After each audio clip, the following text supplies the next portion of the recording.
Welcome to the podcast.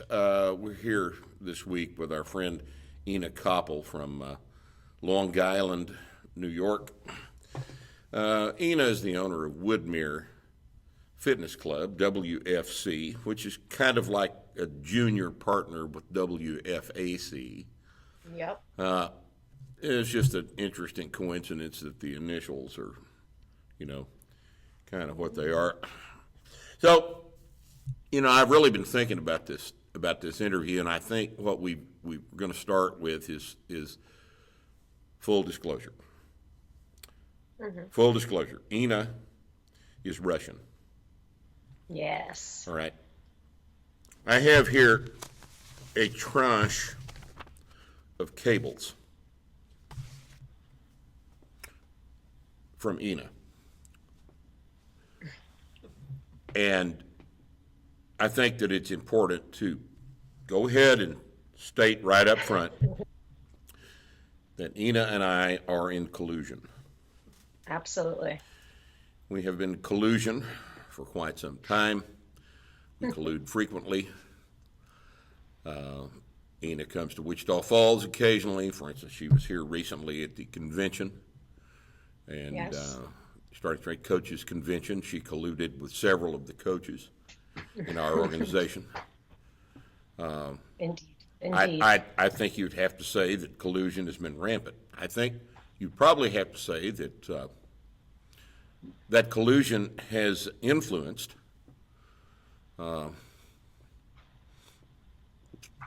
things that our organization, the Starting Strength Coaching Association, Yes. has done. So this collusion is a tranche of cables, and the collusion is widespread and rampant.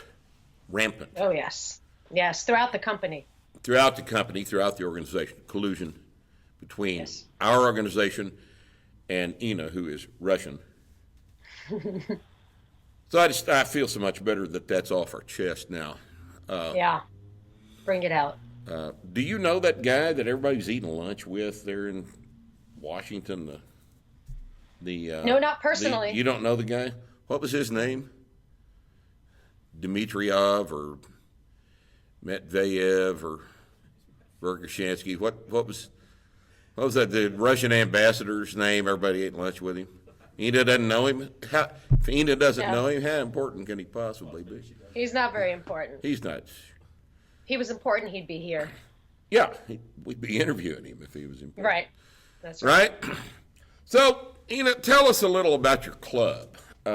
Just recently, you had a guy come in and make a nice-looking professional video that had a lot to do with the women that are members of your club. Tell us a little bit about it, and then we're going to see the video. Yeah.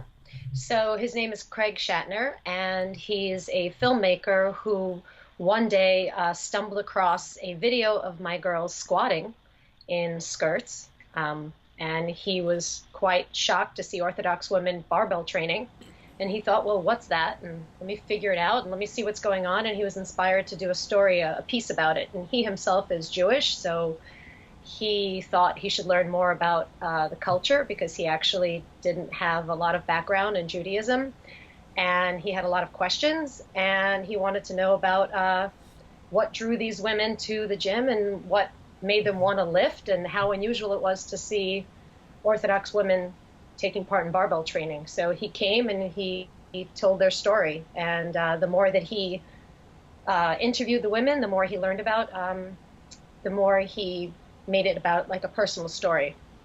Well, I'll tell you what. Let's go ahead and look at the video. It's only 2-3 minutes long, and let's look at it and see what. Let's show everybody what actually took place, Sure. and we'll look at that right now.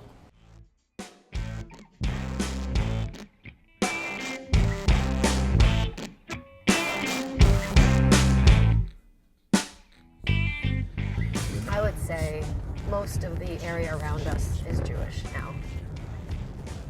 When we first moved in, it wasn't the case, but now it is. Now they call it like a little Brooklyn. And here's our gym. So it's a nice lot, and you know, when I found the space, I thought, okay, great, end of Central Avenue, off of a parking lot, we're in business. When you own a gym, you're always schlepping stuff. You definitely have to be strong to own a gym. I don't know. It wasn't a place for a woman who wanted to weightlift separate than men until Ina opened up the weightlifting part of the studio, and it just opened up really like, I guess, a whole new world for me. Weightlifting was a man thing. It wasn't even a question. Like, I never really thought women did it. It was always a man, you know, you thought of a man with the barbells. I was afraid because, you know, we grow up assuming men lift only. There have been kosher gyms or, you know, separate gyms, women only, or separate times, but never weightlifting. So Ina's on the cutting edge. You can sort of peek through the door, but see if we can bust you. Here we have women's hours, and like in the presence of all women, you're allowed to, you know, dress not fully covered head to toe. The only person who really should see you not covered is your husband, and it's very private. And like women we have a dress code where the skirts are a certain length, the sleeves are a certain length, and it's just a question, you know, we're princesses, and we're not going to walk around in tank tops. You're not going to see the queen in a tank top. It's a closed environment to respect the customs of modesty. There you go. You know, it's interesting, you know, you see many religious women coming here, you know, they take off their head coverings and they work out really, really hard, and they leave and it's back on, and they're off to all their responsibilities as religious women. It says, you know, according to the Torah, that you are supposed to take care of your body so that you can do your roles in life, what you're meant to be here for.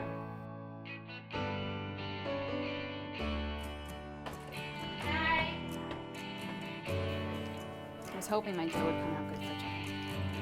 Looks good. Like, we're gonna be the only ones in our month that we're not blocking the hashtag PST in the back of our shirt. This is normal. This is our normal. Thursday, challah, chicken soup, shopping for Shabbos, carrying the kids after school. That's my purpose, I think. This place saved me. It's about me, you know? Nothing's usually about me. It's usually about your kids and your family and everyone else. But we have to find that happy medium within this culture that we matter. I'm doing some deadlifts today. I'll start warm up at 95 pounds. I'll work my way up to 192 pounds. Okay. For now. It's good, it's heavy. We're on to the work set now. Taking care of a family is a big responsibility, especially for the working mom like Frady. And I think that coming here and getting healthy and strong helps her be her best self outside of here. It makes her feel herself, like it brings out the real her, like she enjoys it a lot, and that makes me happy. So I think we're brought up thinking that it's not about us. We're moms first. Everything's about our family and our husbands and our children first. And that's our culture. I think a lot of people get stuck on that. But you can't be a good mom or a good wife if you're not strong. I know it's about 194, 195 of a deadlift, close to 100 in a bench press, and somewhere in between for the squatting. 182. There you go. I told you somewhere in between. I wasn't sure how my husband would think about it or my kids. It's something that you're just not used to hearing about. Women weightlifting, it's just not something common. Who's interested in doing weightlifting? It's not just the weight that I can lift, but I'm showing them that there's so much they can do. They're not stuck And I think that's what has to change in our culture, in this thinking of Orthodox women can't do anything for themselves, but really, you really have to.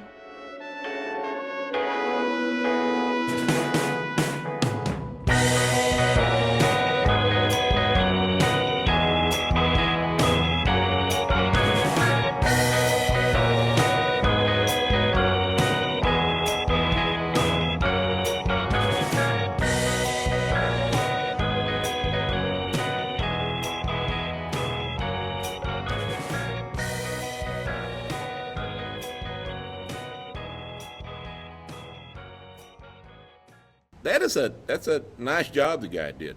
What is his intended use for this thing? Because there's a really nice professional treatment of the topic. The thing looks real nice and slick, and he did an excellent job of telling an important story about the gym you've got. Yeah, he actually submitted it to film festivals as well as newspapers like the New York Times and Huffington Post and places like that. And he's had a lot of interest, and people want to see more background story on it. And so he wound up doing a more personal piece on it and interviewing one of the women in particular, Frady, to do a little piece about her life, what it was like to be a mom, weightlifting, a Jewish mom, and all that. So, well, for a lot of people that don't understand exactly what is going on up there in Woodmere, why don't you describe the demographic that you deal with? Because the video was about it, but I think probably most people in the country don't really understand a lot of this.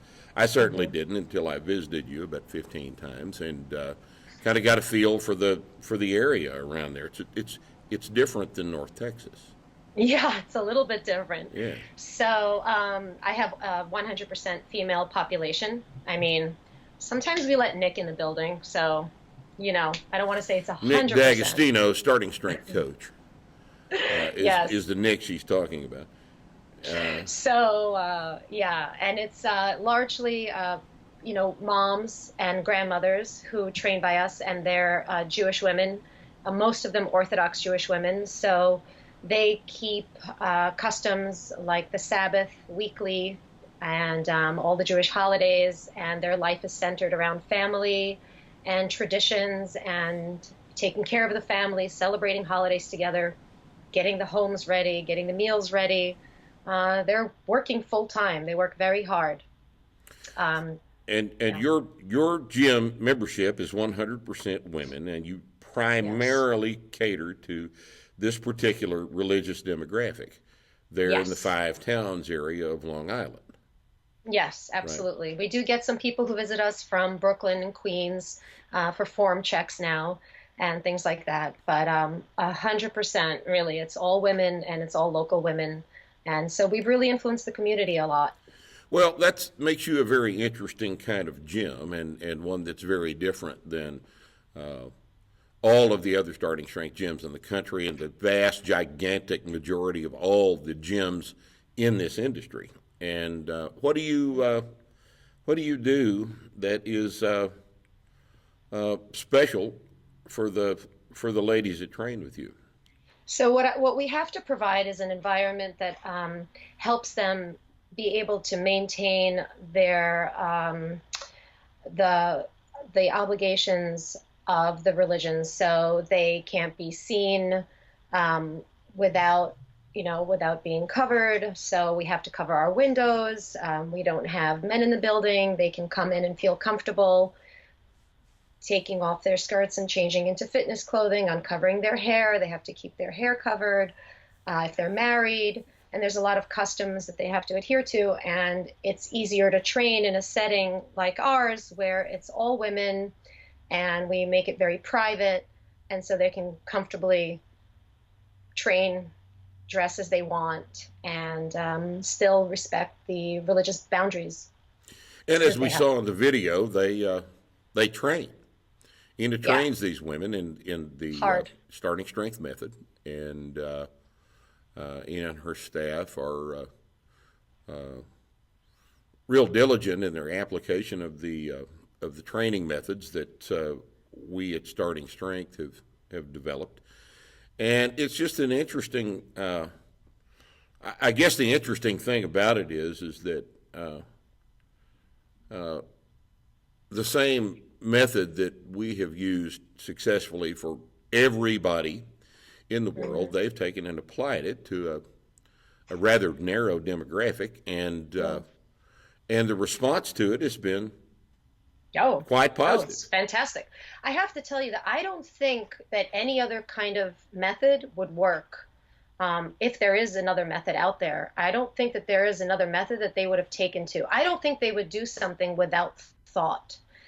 This is a culture of people who are extremely intelligent, very hardworking, very diligent, very committed. And so when they take on a task, they put all of themselves into it and they stick to it. And so because the Starting Strength method has, physiology to consider, has in it biomechanics, and it considers science, they appreciate it more than something that's just for aesthetics. And they like to learn about all of the things that comprise the method. They're interested in the reading, they're interested in the learning part. And if it wasn't so grounded in science, they would not take part in it, because they're very committed to their health.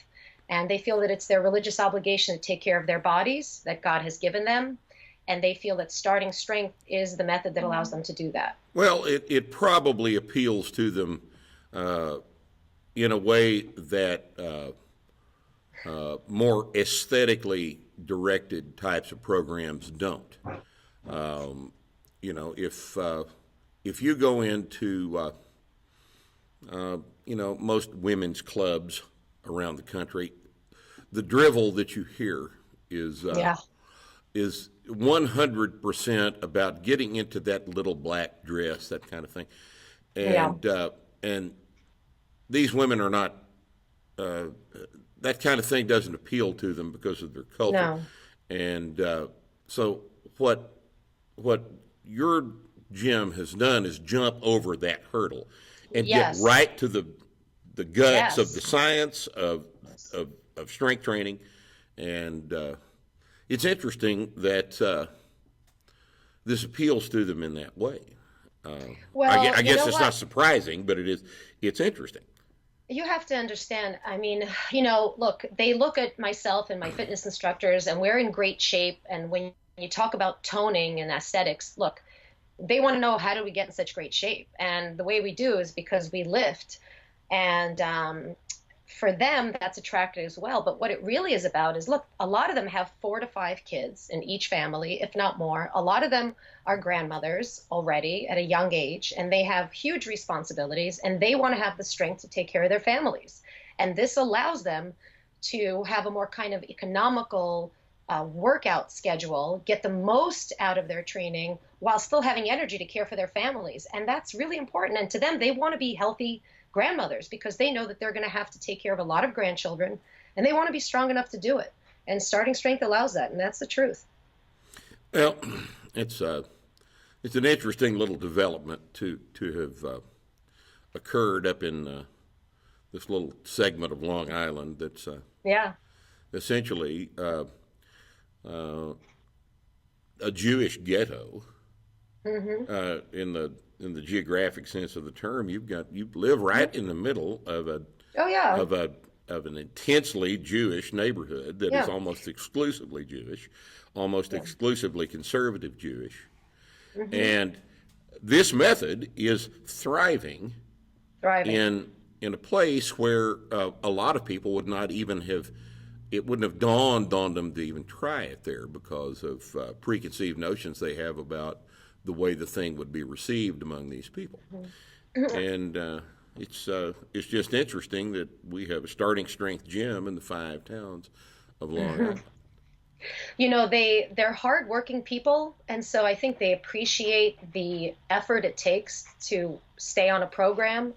And very intelligent people, and intelligent people are attracted to this method, I find. I think anyone who's going to take the time to complete a hard program to get through, I mean, they want to know the reason why We make changes that we do. They like learning about all of the physical things that happen to the body and how to recover better. And let's just, a simple fact of nobody wants to get injured. No one has time to be hurt Right. by silly gym experiences. And they know that when they come to us, we have a 0% injury rate. Well, there's no jumping around on the floor. There's no, Right. Tests Yeah. of maximum strength in odd positions and Right. all of the things that go with modern There's no burpees. boot No burpees camp between fitness deadlifts. and the CrossFit phenomenon. There's not our stuff is very structured and Yeah, when we and, strength train, I we hate have to a use the separate term facility. low impact, but really that's exactly what it is. Yeah. And It allows them to get strong enough to enjoy all their other physical activities, whether they're taking a fitness class or getting ready for holidays. I mean, they want to feel strong, they want to feel energetic, and this allows them to do that. And people are bringing their moms too. Girls have been bringing their moms saying, look, my mom, I can tell things are changing for her and I'm worried about her. And I heard that you know how to work with older women, and they've been bringing us their moms and they love it. They're responding very well to it. well, that's excellent. I'm glad the program is growing. Yes, it is. Well, I appreciate your coming on with us today, Ina. Thanks for having me. And Thanks. best of luck with Woodmere Fitness Club and all of our friends up in Long Island. We will be back there in April for another Starting Yeah. Strength seminar. That's we right. just got back from up there a couple of weeks ago. It was a As great this time. is being recorded, I don't know when it's going to run, but we've been back a couple of weeks from up there, and I still can taste the Rippetoe's pizza. New York pizza can't be beat. Oh, what a treat to get to go eat there Sunday night. Oh, God almighty. So, anyway. Yeah. We'll Here take I you am, back there. Hungry. Okay, thanks, Ed. Appreciate your coming on the Thanks, podcast Fred. with us today, and we'll talk to you again soon. And thank You you for got it. joining us today. We'll talk soon. Bye. Bye-bye.